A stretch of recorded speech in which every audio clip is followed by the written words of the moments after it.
الحمد لله وكفى والصلاة والسلام على عباده الذين اصطفى لا سيما على سيد الرسل وخاتم الأنبياء وعلى آله وصحبه ومن بهديه مهتدى. أما بعد فأعوذ بالله من الشيطان الرجيم. بسم الله الرحمن الرحيم. وَلِتُكْمِلُوا الْعِدَّةَ وَلِتُكَبِّرُوا اللَّهَ عَلَى مَا هَدَاكُمْ وَلَعَلَّكُمْ تَشْكُرُونَ. صدق اللہ العظیم. عزیزان گرامی، میرے محترم بھائیوں اور دوستو،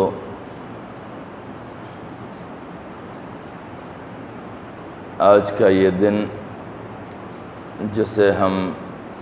عید الفطر کے نام سے منا رہے ہیں،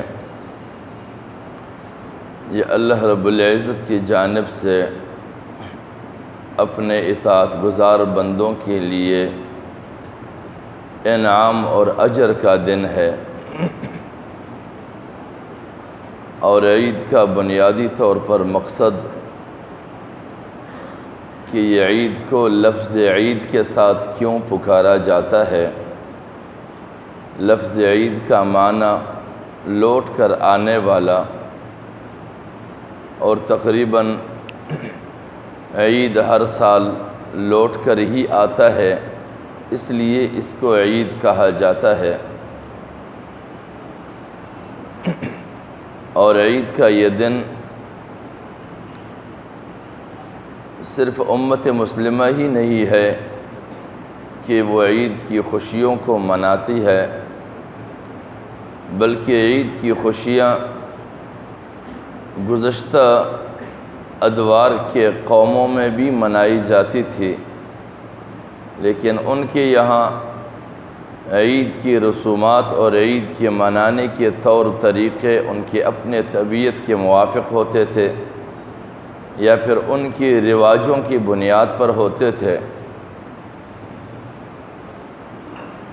حضور نبی اکرم صلی اللہ علیہ وسلم نے جب ہجرت فرمایا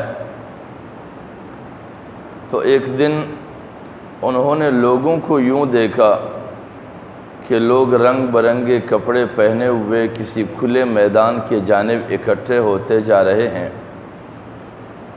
اور حضور نبی اکرم صلی اللہ علیہ وسلم نے ان سے سوال کیا کہ ما ھذان الیومان، یہ دو دن کیا ہے جو تم لوگ مناتے ہو؟ تو وہ جواب میں لوگ کہنے لگی کہ کننا نلعب فی الجاہلیہ، ہم زمانہ جاہلیت سے یہ دو دن خاص طور پر مناتے چلے آئے ہیں، یہ ہماری خوشیوں کے ایام ہیں. اور حضور نبی اکرم صلی اللہ علیہ وسلم نے فرمایا کہ قد ابدأ لکم اللہ بہما خیرا منہما یوم الاضحیٰ و یوم الفطر، کہ اللہ تبارک و تعالیٰ نے تمہارے لیے ان دو دنوں کو بدل دیا ہے، عید الاضحیٰ اور عید الفطر میں. کیونکہ پچھلے زمانے میں جو عید منائی جاتی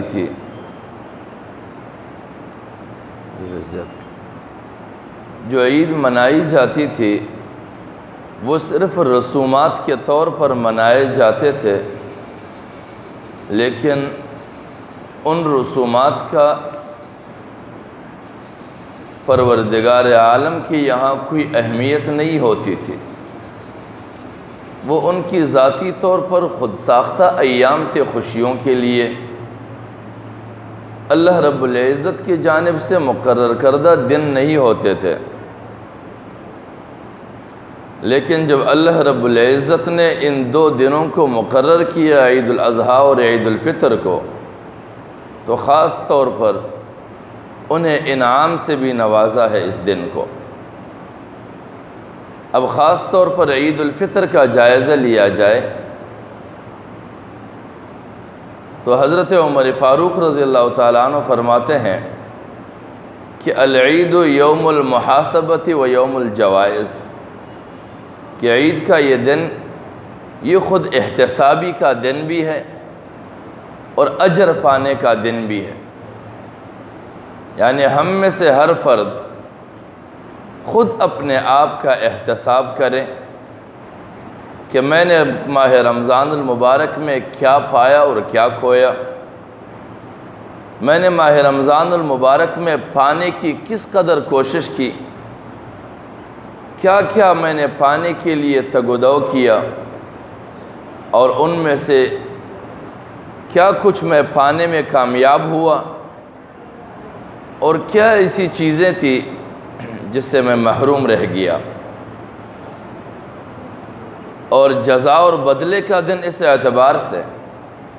کہ جنہوں نے ماہ رمضان المبارک کو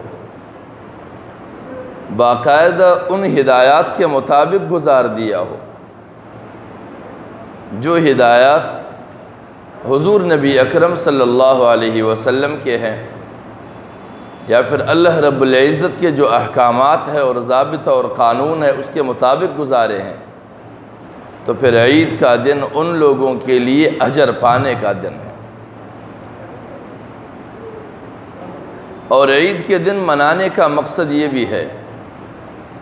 کہ یعنی یہ میرے لیے وہ دن ہے کہ اس دن میں نے اللہ کو ناراض نہیں، راضی کیا ہے، کیونکہ حضرت علی کرم اللہ وجہہ فرماتے ہیں کہ کل یوم لا یعصی اللہ فیہ فہو لنا عید، کہ ہر وہ دن جس دن اللہ کو ناراض نہ کروں وہ دن میرے لیے عید ہے۔ یعنی میں نے ایسا کوئی عمل اور کردار کیا ہو کہ جس کی بنیاد پر میرا رب مجھ سے راضی ہو چکا ہو، تو وہ میرے لیے عید اس اعتبار سے ہے کہ وہ میرے لیے خوشی کا دن ہے کہ میرا رب مجھ سے راضی ہے اور میں اس کے وعدے کے مطابق اس کے انعام کا حقدار بنا ہوں۔ تو لہٰذا عید کا یہ دن انعام پانے کا دن ہے، یہ صرف لباس پہن لینے اور عطر لگا دینے کا دن نہیں ہے، کیونکہ فرماتے ہیں کہ لیس العید لمن لبس الجدید، عید ان لوگوں کے لیے نہیں ہے جنہوں نے نیا لباس پہن لیا ہے، بل انما العید لمن خاف اللہ وعید، کہ عید ان لوگوں کے لیے ہے جنہوں نے اللہ رب العزت کے جانب سے مقرر کردہ وعیدوں سے خوف محسوس کیا، یعنی جو سزائیں نافرمانوں کے لیے مقرر ہیں ان سزاؤں میں انہوں نے اپنی توجہ رکھی ہے کہ میں کن کن سزاؤں سے اپنے آپ کو بچاؤں، میں ان جرائم سے بچوں کہ میں اللہ کے سزا کے گرفت میں آؤں۔ تو مقصد یہ ہے کہ عید اجرت پانے کا دن ہے۔ اور پھر حضور نبی اکرم صلی اللہ علیہ وسلم فرماتے ہیں فَإِذَا كَانَ يَوْمُ عِيدِهِمْ، اس سے قبل ایک اور بھی روایت ہے کہ إِنَّ لِكُلِّ قَوْمٍ عِيدًا وَهَذَا عِيدُنَا، کہ بے شک یقیناً تمام قوموں کے لیے عیدیں ہوا کرتی تھی لیکن ہمارے لیے یہ عید ہے۔ اس کا مقصد یہ ہے کہ ہماری عید دوسرے قوموں کے عیدوں سے ممتاز ہونا چاہیے، ہماری عیدوں میں اسراف نہیں ہونی چاہیے، ہماری عیدوں میں تبذیر نہیں ہونی چاہیے، ہماری عیدوں میں غیر ضروری ناجائز اخراجات نہیں ہونی چاہیے، ہماری عیدیں دوسروں کے لیے معاونت کا ذریعہ بننا چاہیے، ہماری عیدیں ہماری ذات کی نمائش کے اسباب نہ بنیں، بلکہ ہماری عیدوں سے یہ واضح ہو کہ یہ واقعتاً حضور نبی اکرم صلی اللہ علیہ وسلم کی امت ہے اور یہ امتیوں کے عید ہے، تاکہ اس میں حضور نبی اکرم صلی اللہ علیہ وسلم کی ہدایات ہمارے کردار میں نمایاں دکھائی دیتے ہو۔ لیکن اگر ہماری عیدوں میں جہالت نمایاں ہوں، رواج اور دستور نمایاں ہوں، اور اپنے نسلی اور ذاتی تفاخر نمایاں ہوں، تو پھر وہ عید وہ والی عید نہیں ہے جو اللہ رب العزت کی عطا کردہ 2 دنوں میں سے ہے، بلکہ یہ ہماری اپنے ذاتی قومی رسوم کے طور پر ہم انہیں مناتے ہیں۔ لہذا عید میں یہ تصور ہماری رہنی چاہیے ہے کہ جیسے حضور نبی اکرم صلی اللہ علیہ وسلم نے فرمایا ہے کہ إِنَّ لِكُلِّ قَوْمٍ عِيدًا وَهَذَا عِيدُنَا، اور یہ ہمارا عید ہے کہ جو عید ہمیں دیگر تمام قوموں کے عید کے منانے اور ان کے تہوار سے ممتاز کر دے اور الگ کر دے، اور ہمیں واضح کر دے کہ یہ امت محمدیہ کی عید ہے اور یہ دیگر اقوام کی عید ہے جو حضور نبی اکرم صلی اللہ علیہ وسلم کی امت سے اس کا کوئی مناسبت نہیں۔ لیکن اگر ہماری عیدوں میں وہی کردار اور وہی اعمال ہو جس کا حضور نبی اکرم صلی اللہ علیہ وسلم کی ہدایات کے ساتھ مناسبت نہ ہو، تو پھر یہ ہماری عیدیں نہیں ہیں، یہ ہم پرائی عیدی مناتے رہیں گے۔ اور پھر عید کا دن جو اجر کا دن ہے اور اجرت کا دن ہے، وہ اس بنیاد پر کہ حضور نبی اکرم صلی اللہ علیہ وسلم فرماتے ہیں فَإِذَا كَانَ يَوْمُ عِيدِهِمْ، یعنی جب تمہارا عید کا دن ہو، یعنی یوم فطرہم جو عید الفطر کا دن ہو، باہا بہم ملائکتہ، اللہ رب العزت اپنے ان بندوں پر جو اللہ کے عائد کردہ فرض کو نبھائے ہیں، فرشتوں کے سامنے اپنے ان بندوں پر فخر کرتے ہیں۔ فقال یا ملائکتی، اللہ رب العزت فرماتے ہیں اے میرے فرشتوں، ما جزاء اجیر وفا عملہ، اس بندے کی عمل کا بدلہ کیا ہونا چاہیے جنہوں نے اپنا کام پورا کر لیا ہو۔ قالوا ربنا جزاؤہ ان یوفا اجرہ، فرشتے فرماتے ہیں کہ اے ہمارے پروردگار، ان کا بدلہ یہ ہے کہ ان کے عمل کے مطابق جس بدلے کا وعدہ ہے وہ اسے پورا پورا دے دیا جائے۔ تو اللہ رب العزت فرماتے ہیں قال ملائکتی، اے میرے فرشتوں، عبیدی، اے میرے بندوں اور بندیوں، وَإِمَاءِ قَضَوْا فَرِيضَتِي عَلَيْهِمْ، کہ جنہوں نے بھی وہ فریضہ ادا کیا ہے جو ان پر عائد کیا گیا تھا روزے کی صورت میں، ثُمَّ خَرَجُوا يَعُجُّونَ إِلَى الدُّعَاءِ، پھر وہ نکلے ہیں اللہ کو پکارتے ہوئے، فریاد کرتے ہوئے، وَعِزَّتِي، پھر وہ قسم کھاتے ہیں کہ مجھے میری عزت کی قسم ہو، وَجَلَالِي، مجھے میری جلال کی قسم ہو، وَعُلُوِّي، مجھے میری بلندی کی قسم ہو، وَارْتِفَاعِ مَكَانِي، اور میری مکان اور مقام کی بلندی کی قسم ہو، لَأُجِيبَنَّهُمْ، کہ میں اس دن ان کی دعاؤں کو ضرور قبول کروں گا۔ فَيَقُولُ، بس حضور نبی پر اللہ رب العزت فرماتے ہیں، مخاطب کرتے ہیں پوری امت کو جو اس فریضے کو ادا کرنے کے بعد عیدگاہوں میں حاضر ہوئے ہوں، ان کو مخاطب کرتے ہیں، فَيَقُولُ، کہتے ہیں، ارجعوا، لوٹ جاؤ، قد غفرت لکم، یقیناً اس حال میں کہ تم بخش دیے گئے ہو، وَبَدَّلْتُ سَيِّئَاتِكُمْ حَسَنَاتٍ، اور جتنی بھی تمہاری برائیاں تھیں وہ سب کے سب آج بدل دیے گئے ہیں نیکیوں میں۔ اور حضور نبی اکرم صلی اللہ علیہ وسلم فرماتے ہیں قال فَيَرْجِعُونَ مَغْفُورًا لَهُمْ، عیدگاہوں سے اس دن لوگ ایسے حال میں لوٹتے ہیں کہ ان کی مغفرت ہو چکی ہوتی ہے۔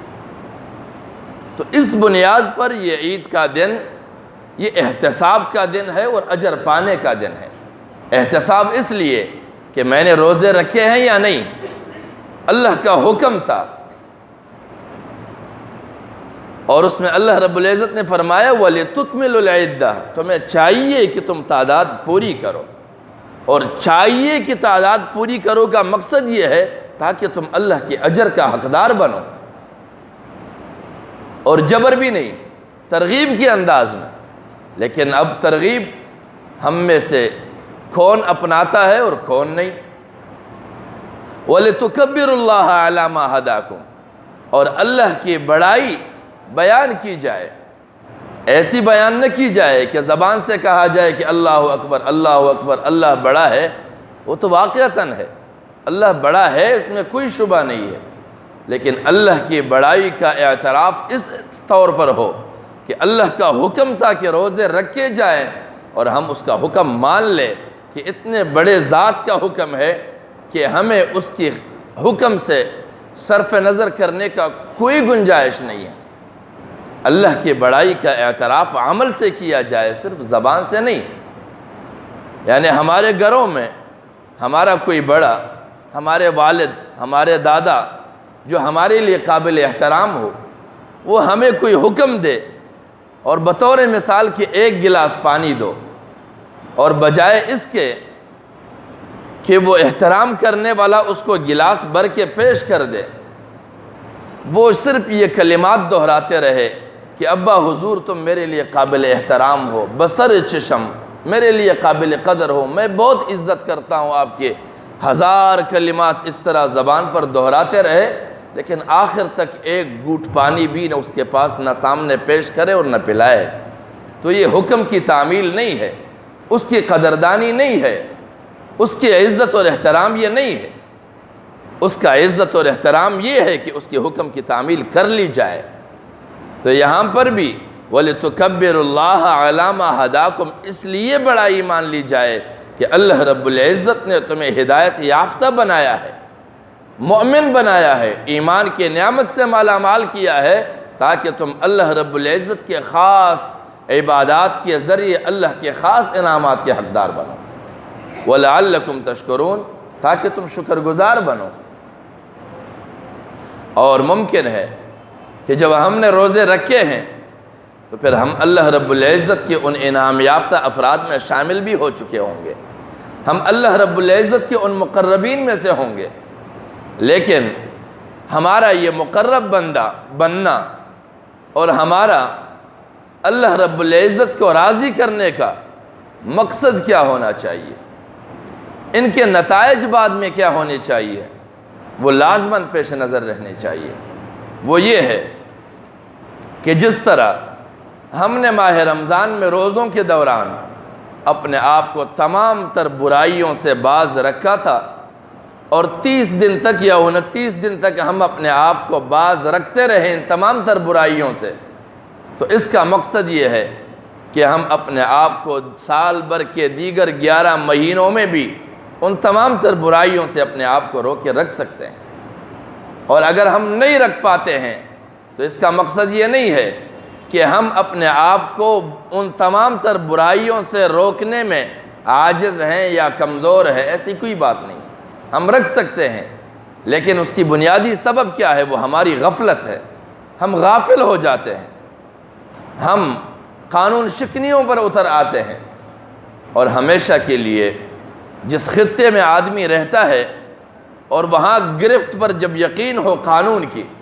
تو وہ قانونی دفعات کو یاد رکھتا ہے، وہ قانونی پوائنٹوں کو یاد رکھتا ہے تاکہ میں کہیں قانون کی گرفت میں نہ آؤں۔ اگر ہمارا ارادہ یہی ہو کہ ہم نے اللہ کو راضی رکھنا ہے، ہم اسی کے کائنات میں رہتے ہیں، تو پھر ہم اپنے لیے سال بھر ان تمام تر نگرانی کے قوانین کو اپنے لیے پیش نظر رکھیں کہ جب بھی ہم کہیں قدم بڑھائیں تو سب سے پہلے ہم یہ سوچیں کہ ہم اللہ رب العزت کے ساتھ کیے ہوئے وعدے سے وعدہ شکنی تو نہیں کر رہے ہیں، وعدہ خلافی تو نہیں کر رہے ہیں۔ ویسے تو ہم روزمرہ کی نمازوں میں بھی وعدہ کرتے ہیں کہ ایاک نعبد و ایاک نستعین، ہم تیرے ایسی ہی بندگی کرتے ہیں جیسے کہ ایک غلام اپنے آقا کی پیروی کرتا ہے، لیکن غلام آقا کی پیروی کرتے ہوئے کہیں پر بھی آقا کے حکم سے صرف نظر نہیں کرتا ہے، لیکن ہم اعتراف کرنے کے باوجود بھی جب اپنے حدود کو پار کرتے ہیں، عبادت کی جگہ سے باہر نکلتے ہیں، تو پھر ہم اپنے ان وعدوں کو فراموش کر جاتے ہیں، بھول جاتے ہیں۔ اور دوسری بات خاص طور پر کہ ماہ رمضان کے روزے، اس کا مقصد یہ ہے کہ مومن صحیح معنوں میں اس درجے کا مومن بن جائے کہ جس مومن کے لیے حضور نبی اکرم صلی اللہ علیہ وسلم فرماتے ہیں کہ المؤمن لا یلدغ من جحر واحد مرتین، کہ ایک مومن ایک غار سے 2 دفعہ نہیں ڈسا جا سکتا۔ تو اس کا کیا مقصد ہوگا؟ اس کا مقصد یہ ہے کہ مومن صاحب بصیرت ہونا چاہیے، اور صاحب بصیرت حضور نبی اکرم صلی اللہ علیہ وسلم کی ایک اور روایت ہے جس میں فرماتے ہیں کہ اتقوا فراست المؤمن فإنه ينظر بنور اللہ، کہ مومن کی فراست سے کبھی بھی غافل نہ ہونا، کیونکہ مومن اللہ کے نور کے ذریعے سے دیکھتا ہے، لیکن اللہ کا نور ہمارے ساتھ ہو تو ہم اس کے ذریعے سے دیکھیں۔ آج کل مسئلہ کیا ہے؟ معذرت کے ساتھ شاید کچھ لوگوں کو یہ ناگوار گزرے، روئی زمین پر سب سے زیادہ عدمی سنجیدگی کا مظاہرہ سب سے زیادہ امت مسلمہ کرتی ہے۔ عدم سنجیدگی کا مظاہرہ سب سے زیادہ امت مسلمہ کرتی ہے، کیونکہ ہمیشہ انسان جب بھی قدم اٹھاتا ہے تو سب سے پہلے اپنے آگے قدم رکھنے کی جگہ کو دیکھا جاتا ہے کہ میں قدم کہاں رکھ رہا ہوں، میں پانی میں رکھ رہا ہوں، میں دلدل میں پیر رکھ رہا ہوں، یا میں انگارے میں پیر رکھ رہا ہوں۔ ان تینوں کے نتائج بھگتنے پڑتے ہیں۔ لہٰذا امت مسلمہ وہ طبقہ ہے جو ہمیشہ قدم اٹھاتے ہیں جذبات کی بنیاد پر، اشتعال کی بنیاد پر، یا پھر سابقہ اپنے دور حکمرانی کی فخر کی بنیاد پر۔ وہ پڑھتے ہیں تو کیا پڑھتے ہیں؟ شاندار ماضی، حال نہیں پڑھتے ہیں کہ اس وقت میرا کیا حال ہو رہا ہے، اس وقت امت مسلمہ کس درجے کو پہنچی ہے، کیونکہ اس وقت امت مسلمہ اپنے سابقہ تاریخ پر جی رہی ہے، موجودہ دور میں اپنے آپ کے جائزہ لینے کی کوشش نہیں کرتی ہے کہ اس وقت ہم کس لیول پہ ہے، ہماری کیا پوزیشن ہے، ہماری کیا طاقت ہے، اور ہماری کیا سیاسی تدبر ہے، ہم حالات کا جائزہ کیسے لیتے ہیں۔ ہمارے اندر وہ فراست ہے جس فراست کے بارے میں حضور نبی اکرم صلی اللہ علیہ وسلم نے فرمایا ہے کہ مومن کے فراست سے غافل نہیں ہونا، کیونکہ مومن اللہ کی روشنی کے ذریعے سے دیکھتا ہے۔ وہ روشنی تو ہم میں رہی ہی نہیں، کیونکہ وہ روشنی اللہ کی رضامندی اور اس کے دین کے حصول کے نتیجے میں ہے، لیکن وہ ہم میں نہیں ہے، وہ ہم میں نہیں پائی جاتی ہے، کیونکہ اگر وہ ہم میں ہو تو پھر ہم نہ کبھی قوم پرستی کے لپیٹ میں آئے، نہ تعصبات کے لپیٹ میں آئے، نہ فرقہ پرستی کے لپیٹ میں آئے، اور نہ ہم آئے روز مغربی مفادات کی تکمیل کے لیے جہاد کے نام پر استعمال ہو۔ کیونکہ وہ کیسا جہاد ہوگا کہ جس جہاد کے لیے تعاون خود مغرب کرے، جس جہاد کے لیے فنڈنگ خود مغرب کرے، وہ کیسا جہاد ہوگا؟ کیا کبھی ہم نے اس پہ سوچنے کی کوشش کی ہے؟ اور پھر ہمیں جہاد کے نام پر استعمال کرنے کے لیے فنڈنگ بھی مغرب کرے، استعمال بھی مغرب کرے، نتائج بھی مغرب حاصل کرے، اور نتیجے میں کیا ملے؟ امت مسلمہ من حیث القوم، امت مسلمہ دہشت گرد قرار پائے، اور ساری دنیا اس کو دہشت گرد، بنیاد پرست، تنگ نظر کے نام سے اسے پکارے۔ یہ ہمیں نتائج ملے ہیں ہمارے کردار کے۔ لہٰذا امت مسلمہ کو ایسا بن جانا چاہیے ہے کہ وہ صاحب بصیرت ہو، وہ حالات کو سمجھ سکے، وہ حالات کو جان سکے، وہ مسائل کا جائزہ لے سکے۔ لیکن آج ہماری یہاں کوئی ایسی بات نہیں ہے۔ آواز اٹھتی ہے، شور مچتا ہے، ہم دوڑ لگاتے ہیں، جبکہ قرآن مجید میں اللہ رب العزت فرماتے ہیں وَلَا تَقْفُ مَا لَيْسَ لَكَ بِهِ عِلْمٌ، اے مخاطب ہر سنی ہوئی بات کے پیچھے دوڑ مت لگا دینا جب تک تمہیں اس بارے میں باقاعدہ علم نہ ہو۔ إِنَّ السَّمْعَ وَالْبَصَرَ وَالْفُؤَادَ كُلُّ أُولَئِكَ كَانَ عَنْهُ مَسْئُولًا، بلا شبہ کان جو سننے کی صلاحیت ہے، آنکھ جو دیکھنے کی صلاحیت ہے، دل جو میلان کی صلاحیت ہے، ان تینوں کے بارے میں باقاعدہ پوچھا جائے گا کہ کان سے جو تم نے سنا کیا اس کے بارے میں سوچنے کی بھی کوشش کی؟ جو تم نے دیکھا اسے پرکھنے کی بھی کوشش کی؟ جو تیرے دل کا میلان تھا اس کی جائزہ لینے کی بھی کوشش کی؟ نہیں، ہم نے کبھی ایسا نہیں کیا۔ آواز اٹھتی ہے، ہم دوڑ لگاتے ہیں، ہماری نسلیں مر جاتی ہے، کٹ جاتی ہے، ہم انہیں شہادت کے تمغے پہناتے ہیں اور نہ معلوم وہ شہید ہو بھی کہ نہیں۔ کیونکہ امام بخاری رحمہ اللہ بخاری شریف کے اندر باب باندھتے ہیں اور اس میں فرماتے ہیں لا یقول فلانا شہید، آپ کسی کو شہید نہ کہو، کیونکہ وہ تو اللہ کو معلوم ہے کہ کون شہید ہے۔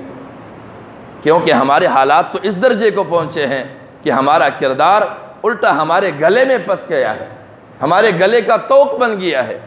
کیونکہ تاریخ میں جن لوگوں نے صحابہ کرام، تابعین اور تبع تابعین میں جنہوں نے جہاد لڑی ہے ان کو عروج ملا ہے، لیکن ہمیں دیکھیں کہ سالہ سال سے جہاد کے نام پہ مرتے جا رہے ہیں، لیکن عروج نہیں، بدتر سے بدتر ذلت سے دوچار ہو رہے ہیں۔ تو کہیں تو کمی ہے، لیکن ہم ہیں کہ کمی کا کبھی بھی جائزہ لینے کی کوشش نہیں کریں گے۔ اور وہ لوگ جو اس میدان پر ہمیں دوڑاتے ہیں وہ ہمیں دلیل کیا دیتے ہیں؟ دلیل دیتے ہیں کہ ہم نتائج کے مکلف نہیں ہے، بس ہم نے دوڑ لگانا ہے، ہم نے جانیں دینی ہے، پھر ہمارے جان کا صلہ جو بھی پائے۔ اب ہماری جانوں کا صلہ مغرب پا رہا ہے، تو لہٰذا امت مسلمہ اس لیے نہیں ہے کہ وہ مغرب کے لیے کٹے، مغرب کے لیے مرے، مغرب کے لیے خوار ہو اور مغرب کے لیے مجرم بھی بنے اور نتائج مغرب حاصل کرے۔ اسلام انتہائی باشعور مذہب ہے،